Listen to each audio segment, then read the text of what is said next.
Question number 7. Next వచ్చేసి question number 8. Question number x sin cube x 0 to pi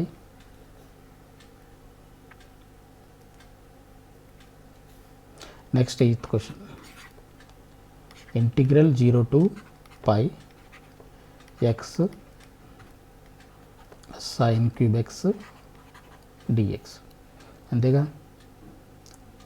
0 to pi x sin cube x dx okay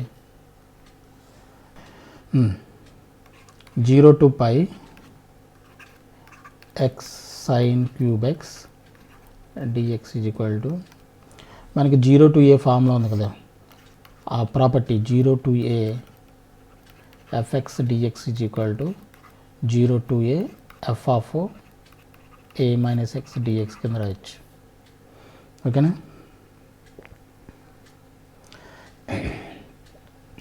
అది apply చేస్తే ఏమవుతుంది, ఇది 0 to let i is equal to అనుకోండి, మొత్తాన్ని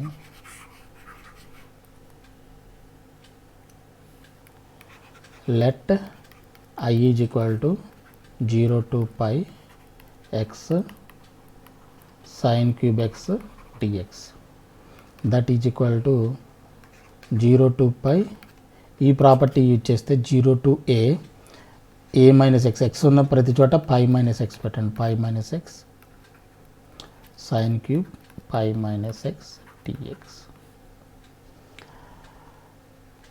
ఇదేమవుతుంది 0 to pi, ఇది equation number 1 అనుకోండి. i is equal to okay pi minus x sine cube pi minus x అంటే second క్వాడ్రంట్లో, సెకండ్ క్వాడ్రంట్ పై ఇంటిగ్రల్ మల్టిపుల్లో పై కాబట్టి సైన్ సైన్లోనే ఉంటుంది, సెకండ్ క్వాడ్రంట్లో కాబట్టి పాజిటివ్గా ఉంటుంది. సో ఇదేమవుతుంది pi minus x sine cube x dx. అదవుతుందా, sine pi minus x nothing but sine x, ఎందుకని ఇంటిగ్రల్ మల్టిపుల్ ఆఫ్ పై వచ్చినప్పుడు సైన్ సైన్లోనే ఉంటుంది. అలాగే పై మైనస్ ఎక్స్ అంటే సెకండ్ క్వాడ్రంట్, సెకండ్ క్వాడ్రంట్లో సైన్ పాజిటివ్ కాబట్టి పాజిటివ్ వస్తుంది. సో సైన్ క్యూబ్ ఎక్స్, దీన్ని ఏం చేయొచ్చు, దీంతో మల్టిప్లై చేసేయండి 0 to pi పై sine cube x dx minus x, integral కూడా దీన్ని మల్టిప్లై చేసి ఇంటిగ్రల్ కూడా సెపరేట్ చేసాను 0 to pi x sine cube x dx. ఓకేనా? From equation number 1 0 to pi x sine cube x dx ఏమనుకున్నాం, ఐ అనుకున్నాం కాబట్టి ఇది నథింగ్ బట్ ఏంటి అయ్యేగా. సో ఇది 0 to pi sine cube x dx minus I is equal to, ఈ ఐని ఇటువైపు తీసుకొచ్చేస్తే 2i is equal to 0 to pi constant కాబట్టి బయట తీసుకొచ్చండి, pi into sine cube x dx. రైటేనా? ఇప్పుడు మనకి కొత్త integral 0 to pi sine cube x dx, ఇది ఇంటిగ్రల్. దీన్ని ఇంటిగ్రేట్ చేయడానికి మనకి sine cube x sine 3x formula ఉంది మనకి, 3 sin x minus 4 sin cube x. అదేనా? అప్పుడు sign cube x is equal to ఏమవుతుంది, sine cube x is equal to 3 sin x minus sine 3x by 4. ఈ ఫార్ములాని ఇక్కడ అప్లై చేయండి, pi into 0 to pi 3 sin x minus sine 3x by 4 dx. 4 constant కూడా బయట తీసుకొచ్చేసండి, pi by 4 0 to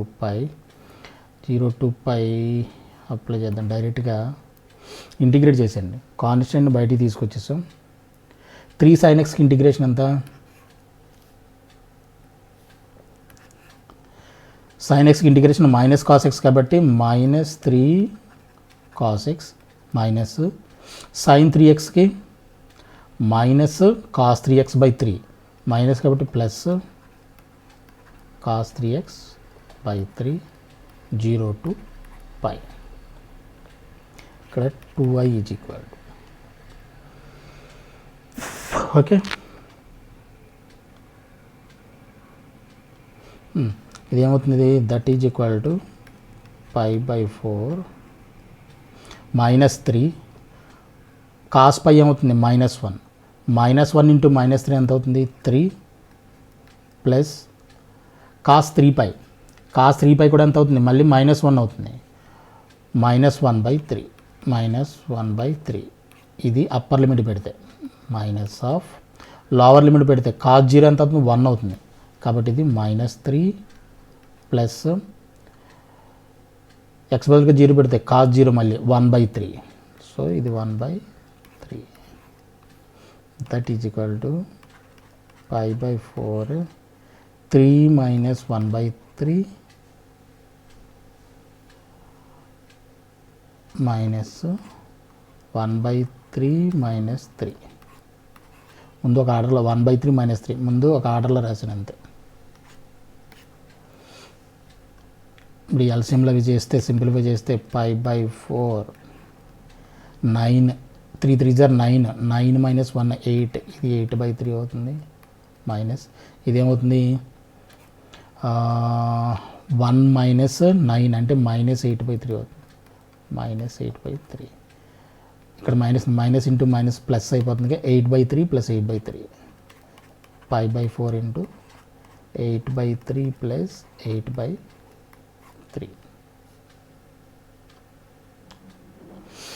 2i is equal to ఇదేమవుతుంది π/4 into 3 LCM అయితే 16/3 4 16 ఎన్నిసార్లు 4 టైమ్స్ 2i ఈజ్ ఈక్వల్ అంటే 2i ఈజ్ ఈక్వల్ టు ఎంత వచ్చింది మనకి 4π/3. ఈ 2 మళ్ళీ దీంట్లో 4 ఎన్నిసార్లు 2 టైమ్స్ క్యాన్సిల్ అవుతుంది.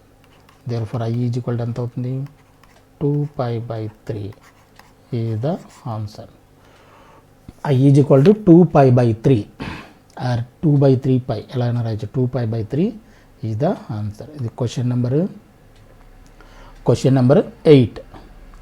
9th important, 10th 11th 12th 13th important. Next వచ్చేసి 14th క్వశ్చన్. 14th క్వశ్చన్ వచ్చేసి 0 to π 1/3 + 2 cos x 3 + 2 cos x dx. ఇది క్వశ్చన్ నెంబర్ 14. ఇది మన ప్రాపర్టీస్ పాయింట్ ఆఫ్ వ్యూలో చూస్తే ప్రాపర్టీస్ ఏవి యూజ్ చేసినా మనకి యూజ్ఫుల్ ఏం కాదు. ఇది 0 to 2a అప్లై చేసినా, అలా 0 to a అప్లై చేసినా, a to b అప్లై చేసినా, -a to a అసలు లేనే లేదు. కాబట్టి ఈ ప్రాపర్టీస్ యూజ్ చేసినా మనకి యూజ్ఫుల్ కాదు.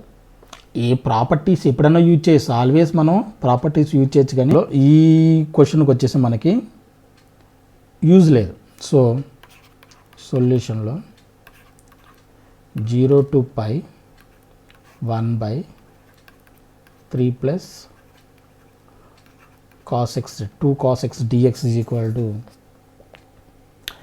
డినామినేటర్లో cos x sin x ఇలా మనకు ఉన్నప్పుడు cos xని మనం ఏ విధంగా రాయొచ్చు, half angle formula cos x is equal to 1 - tan² x/2 1 + tan² x/2 కింద రాయొచ్చు.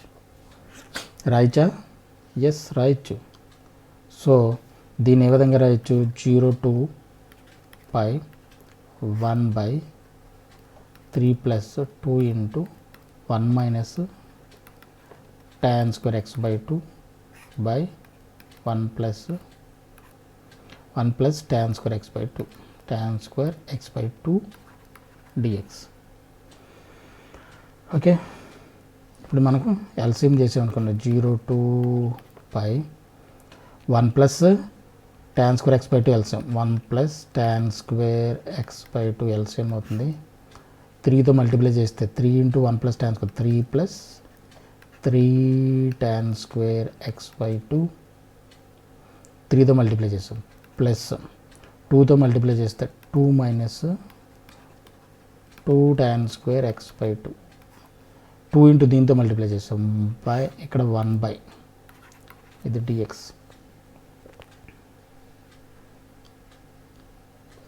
1 + tan² x/2 రెసిప్రోకల్ పైకి వెళ్ళిపోతుంది కదా 0 to π 1 + tan square x by 2 dx by మనకి ఇక్కడ ఏం మిగిలింది 3 tan square x by 2 minus 2 tan square x by 2 ఎంత tan square x by 2 3 plus 2 ఎంత 5 ఓకేనా. ఇప్పుడు ఇదేమవుతుంది 0 to pi 1 plus tan square x by 2 అంటే secant square x by 2 dx by ఇది tan square x by 2 plus 5. ఇప్పుడు ఏం చేయాలి, put tan x by 2 is equal to t పెడితే put tan x by 2 x is equal to tan x by 2 is equal to t పెడతాం అనుకోండి, is equal to t పెడితే దీన్ని differentiate చేస్తే ఏమవుతుంది 1 by 2 secant square x by 2 dx is equal to dt. 2 ఇటువైపు వెళ్తే secant square x by 2 dx is equal to 2 dt.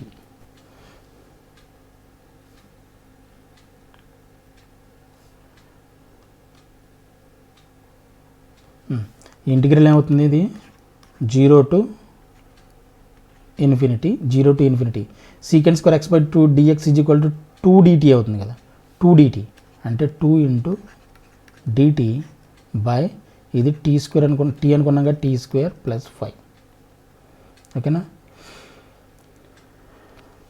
ఇది ఎలా రాయొచ్చు 2 times of 0 to infinity dt by T square plus 5ను √5 హోల్ స్క్వేర్ కింద రాయొచ్చా. ఇప్పుడు చూడండి ఇది దేనికి రాసాం, దీన్ని x square plus a square ఫామ్లో తీసుకురావడం. సో 2 to ఇది x square plus a square formula ఏంటి, ఎక్స్ స్క్వేర్ ప్లస్ ఏ స్క్వేర్కి 1/a tan inverse x by a, 1/a అంటే ఇక్కడ √5 1/a tan ఇన్వర్స్ x అంటే ఇక్కడ అంతా t బై √5 లిమిట్స్ అప్లై చేస్తే 0 to ఇన్ఫినిటీ.